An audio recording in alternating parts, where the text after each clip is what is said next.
I just asked you if you could only have one food for the rest of your life, what would it be? And you said, yeah. I said peanut butter. Oh, Tigil ah. Hindi siya ng pet.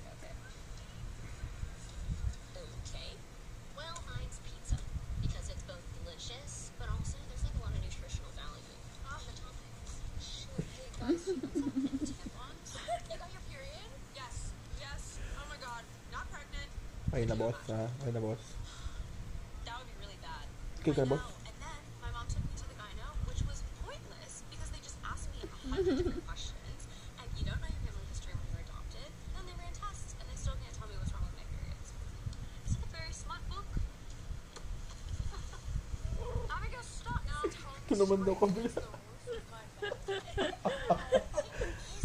Kabilang kamay naman daw. Mapili ka. Gusto mo pa kanan ha. Galing ng pusa namin, no. Alam niyo manghingi ng pet. Paano siya manghingi ng pet?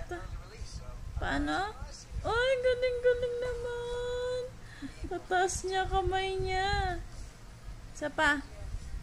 Paano? Wow, hingi daw siya pet. Isa pa, isa pa, isa pa. Paano ulit? Wow! Galing-galing naman, Maxi. Maxi mo. That's so irresponsible. There's like no nutritional value in that. Sapa. Pakita mo sa kanila talent mo. Dali. Uy, galing-galing naman. Ayaw mo na tumigil. Lagi na lang tayong ganito.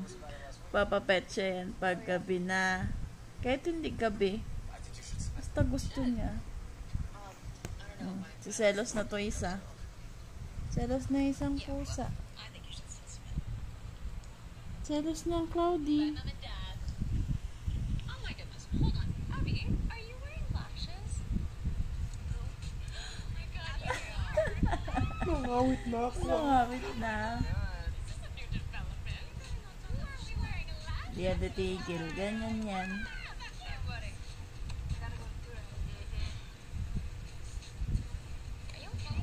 Maxi? Yeah, I'm fine. Ala ka. Dito ka naman manghingi. Wala. Hingi ka, pet? Iya siya. Unti lang. Unti lang daw. Unti lang.